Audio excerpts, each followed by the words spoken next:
Dicas de cultivo, falando de samambaias da família Polypodiaceae. Vamos começar então com os Platycerium. Vocês sabem que uma atuação neste meu universo de coleção de plantas em cima dos Platycerium é algo um pouquinho mais recente aí. Já tem algum tempo, alguns anos, o Platycerium Leimoneii. Só que é um carinha assim que não dá grandes trabalhos, ele é rústico, ele tem bastante pruína, tricomas, é um cara que gosta de sol e passa um período mais amplo, sem água, por exemplo, tomando sol também. Contudo, nos últimos meses, nessa minha jornada de diversificar minha florestinha, com todo respeito às Araceae, a gente tem um conteúdo vasto aí de cultivo de Araceae, Anthurium, Philodendron, Aglaonema, Caladium, Monstera e etc. Eu resolvi trazer essa diversificação, é um momento bastante oportuno para mim como colecionador e como fly também. E de cara aí já fui para algumas variedades e espécies de cultivo mais avançado, vamos dizer assim. Como por exemplo o Platycerium Ridley, Singapura, o Platycerium coronarium.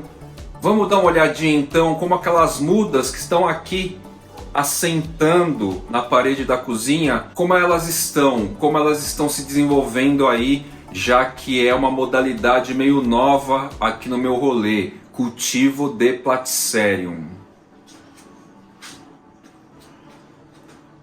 Platycerium coronarium thinforme.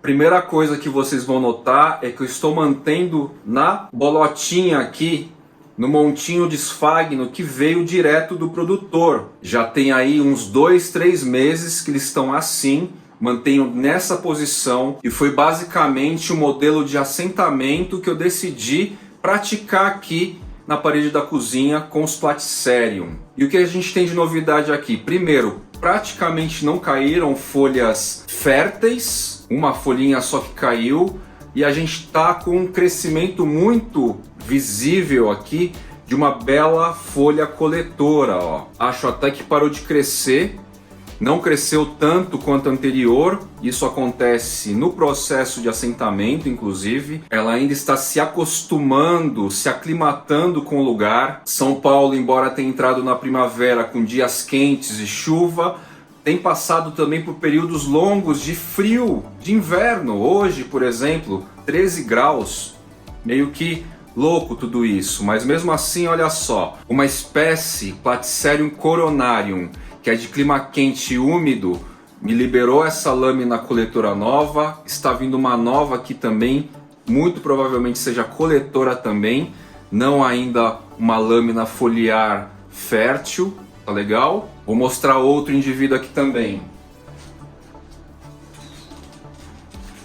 Platycerium kitschakut, um híbrido, não teve nenhum tipo de perda de lâmina foliar fértil, desenvolveu aqui uma bela lâmina foliar coletora e está vindo uma outra aqui a partir do meristema, o coraçãozinho aqui dos Platycerium, tá?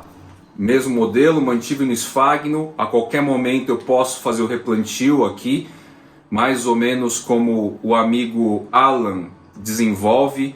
O episódio de ensinamento de como ele prepara o assentamento aqui do Platycerium vai para o ar em breve para todos os inscritos, tá legal? Então vejam só, cresceu também.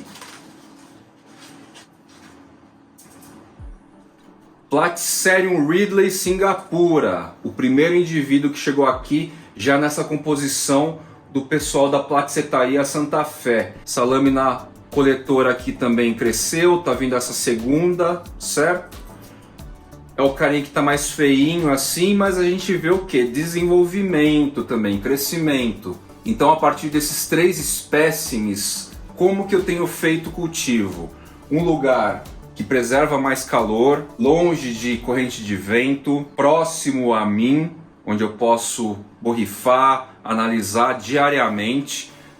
É a passagem entre a sala e a cozinha, uma iluminação natural, suplementada aqui, complementada com uma iluminação artificial de LED bulbo, clássico aí do rolê, Mantive na estruturinha, na sustentação de esfagno aqui, vindo do produtor, não mexi nada. E qual que é o grande lance? Aplicação semanal de microdose de Bayforte 867. Mesmo em dias mais frios como hoje, como nos dias mais quentes que a gente teve aí, já no começo de primavera, toda semana eu borrifo foliar e eu rego um montinho de esfagno com microdose, metade da dose de Bayforte 867 todas as semanas, uma vez por semana. Normalmente eu tenho feito isso na sexta, sábado ou domingo, não necessariamente em dias fixos assim. Então às vezes são de 5 em 5 dias, às vezes de 6 em 6, às vezes de 7 em 7, tá tudo bem, tá? Na média, microdose, dose reduzida porém semanal, tá trazendo este perfil de resultado. Em dias com umidade abaixo de 70%, eu borrifo geral de 1 a 2 vezes por dia. Borrifação geralzona, tá legal? Então assim, observando meus colegas colecionadores que já tem mais experiência em Platycerium, eu posso dizer aí que eu já atingi uma média razoável no cultivo. Tá dando certo, tá desenvolvendo, tá crescendo. O único carinha que eu excedi um pouco na rega foi no outro indivíduo do Platycerium Ridley Singapura. Neste carinha aqui eu acabei excedendo um pouco na rega, o que comprometeu o quê? As lâminas foliares coletoras. Elas deram uma apodrecidinha e consequentemente um ressecamento. É comum, naturalmente, mesmo no bom cultivo, você vai ter o ressecamento de tempos em tempos das lâminas foliares coletoras. Só que nesse caso, além disso, eu tive pontos de podridão. Secou aqui, não dá para perceber. Com isso, uma lâmina foliar que estava saindo do meristema também abortou, que é essa aqui, acho que vai dar até para arrancar. Vamos ver, para mostrar para vocês. Tava micra ainda, micro. Não consigo arrancar, tá presa aqui. Mas, ao mesmo tempo, nasceu uma outra aqui que tem cara de ser também coletora. Tá legal? As folhagens férteis se mantiveram por aqui. Não houve nenhum tipo de comprometimento. Então a gente precisa tomar um pouquinho mais de cuidado realmente na rega excessiva, no acúmulo de água, na bolsinha aqui, na bolota de esfagno do Platycerium Ridley Singapura. Mas mesmo assim, como vocês podem ver, desenvolvimento no mesmo ambiente de aclimatação. Sobre cultivo então de Platycerium, pontos a se considerar aqui no meu cultivo. Primeira coisa, todo o ambiente aqui, toda a vibe já é fortemente orientada para espécies de subbosque. Os Platycerium, esses que eu mostrei para vocês, são também espécies de subbosque. Depois disso, iluminação eficiente, natural, suplementada com luz artificial, longe de corrente de vento. Em geral, todas as samambaias, ou a maioria, não curte corrente de vento. Controle de umidade a partir de borrifação diária, 2 vezes, 1 vez. Quando a umidade está abaixo de 70%, verificação dos tufinhos, das bolotas de esfagno, para ver se estão constantemente úmidos, sem excesso, principalmente no Ridley Singapura. Por estar indoor, a temperatura interior fica de 2 a 4 graus mais alta do que o ambiente externo.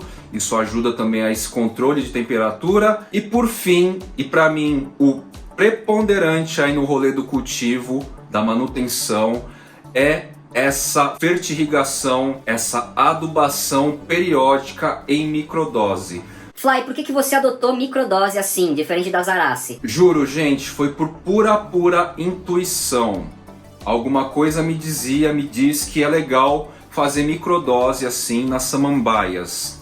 Não sei explicar direito bem. Talvez tenham estudos aí científicos que comprovem esse tipo de relação, mas no caso delas eu já tenho preferido, assim como nas Tillandsia, assim também como as Begoniaceae, que estão aqui também na parede de aclimatação da cozinha, eu preferi adotar essa fertirrigação, essa adubação semanal em microdose.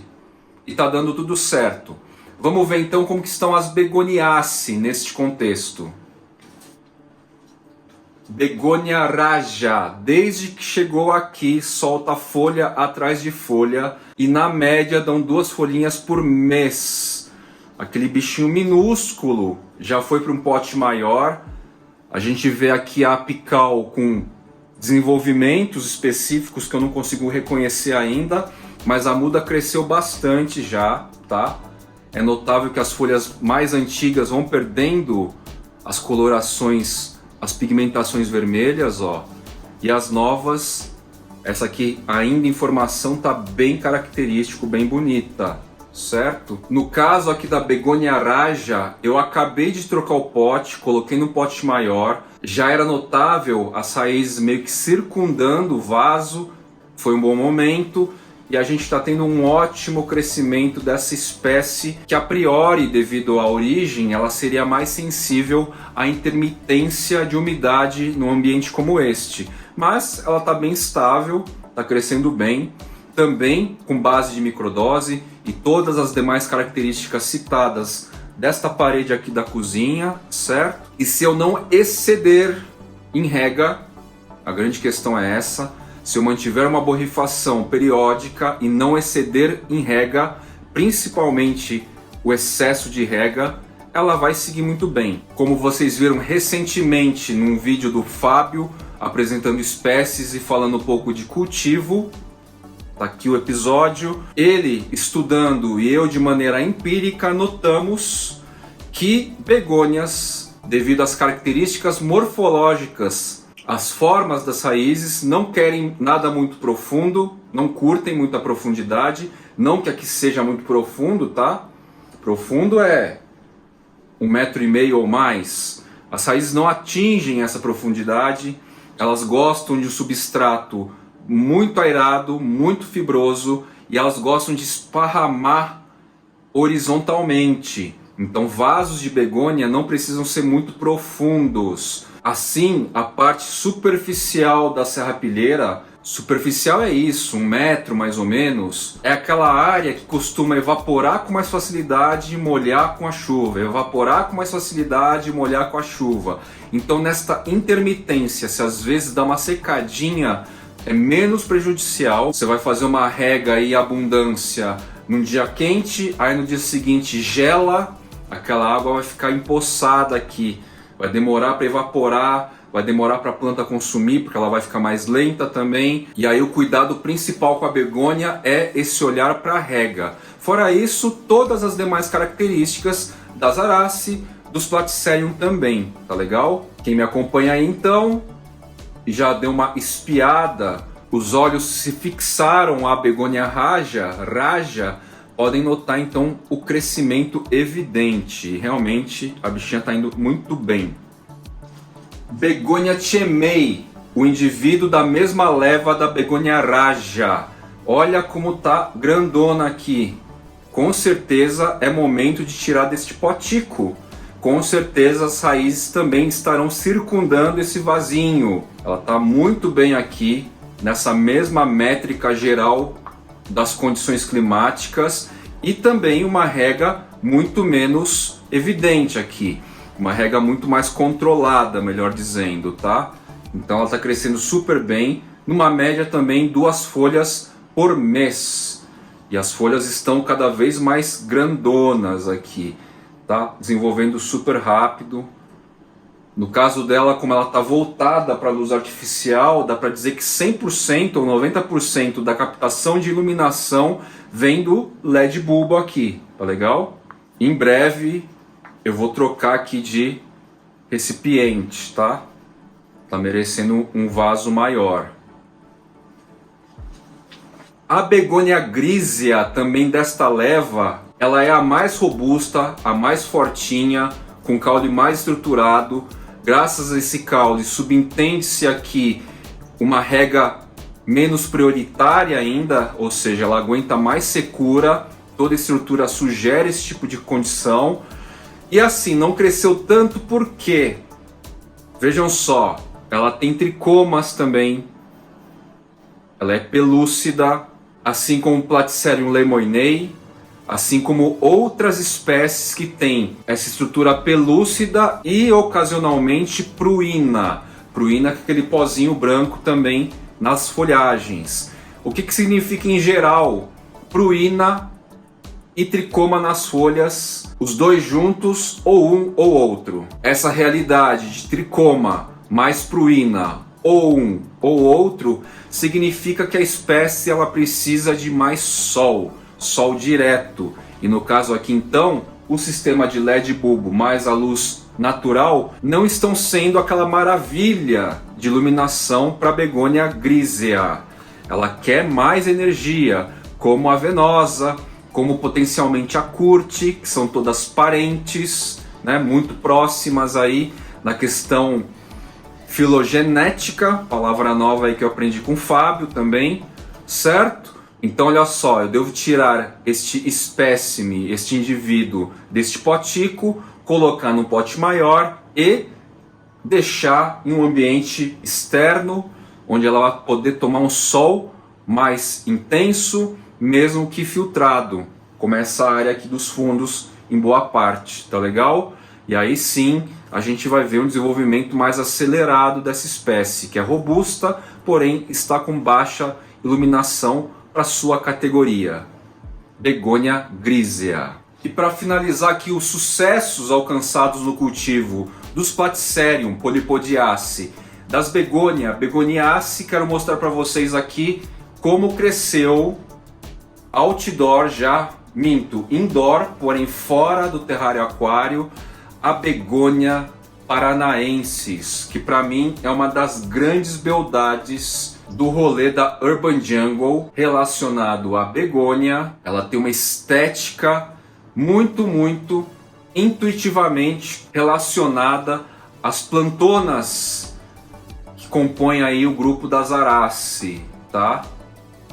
Elas são meio que equiparáveis esteticamente. Isso porque ela é juvenil ainda.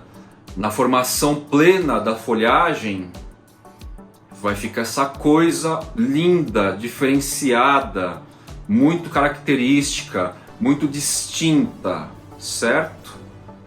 Begônia paranaensis é de uma região com clima mais frio, mais fresco. Nos dias de calor que atingiram aí, antes dessa frente fria que voltou, ela estava relativamente ok, não senti que ela estava perturbada por causa do calor excessivo. De qualquer forma, eu borrifei mais água nesses períodos, porque o calor seca também mais rapidamente. E é isso, solta 2 folhas por mês. Está num crescimento muito interessante. E atenção, diferente das Araceae, que a base do caule não vai engrossando, quem já tem Araceae aí há algum tempo sabe que a base não vai engrossando. Se você tutora bem, ou mesmo não sendo uma espécie tutorável, a base sempre vai continuar fino e ela vai engrossando e vai ficando meio que um cone de cabeça para baixo, assim, certo? Quanto mais alto tiver a Araceae ou mais comprida, a parte apical será mais grossa, mais desenvolvida. A base lá atrás, ela vai continuar do tamanho original praticamente. Talvez ganhe só contornos um pouco mais de semilenhoso. As células externas do caule vão secando, certo? No caso das begônia, em geral, a gente tem que tomar cuidado quando a gente tutora assim, tem que prestar atenção, porque a tendência é a base engrossando, como uma arvorezinha, como as árvores em geral. Então a gente tem que ficar de olho aqui, essa base tende a engrossar. E aí o caule lá na apical fica mais fina e a base mais grossa, como são nas árvores. E aí assim, como tem 2 velcros para a planta no tutorzinho, tem que ficar sempre de olho para que esse velcro aqui não fique muito apertado, já que o caule está engrossando, tá? Isso é um aspecto interessante para a gente se atentar, que as Araceae em si dispensam esse tipo de situação. Se lá embaixo você tutorou, prendeu com velcro, com algum tipo de barbante, alguma coisa assim, meio que bem justo, você não tem que se preocupar demais que aquela área lá não vai engrossar. No caso da begônia, sim, tá? E ela tá ficando bonitona aqui, mesmo cuidados de substrato, cultivo, muito aerado, rega muito controlada, uma atenção a esse controle na rega. porque aí a gente vai ter saúde e sucesso aqui. Vamos ver se em dias mais frequentes de calor típicos do outono, típicos da primavera ou do verão, essa mocinha aqui vai sentir. Eu tenho que ficar atento a essa condição, já que ela é uma espécie nativa de áreas um pouco mais frescas, tá? Paraná, tá legal? Então é basicamente isso. Este foi o episódio do Jardineiros Urbanos por Fly, dedicado a esta evolução de cultivo sobre duas famílias que até então não são meio que carro-chefes aqui do meu canal. Falamos já muitíssimo de Arace, e agora a gente está destacando um pouco mais sobre as Begoniaceae e também sobre as Polypodiaceae, em nome principalmente dos Platycerium. E foi assim, meus queridos plantoides, e até o próximo episódio de cultivo de mão na massa dos Jardineiros Urbanos por Fly. Valeu!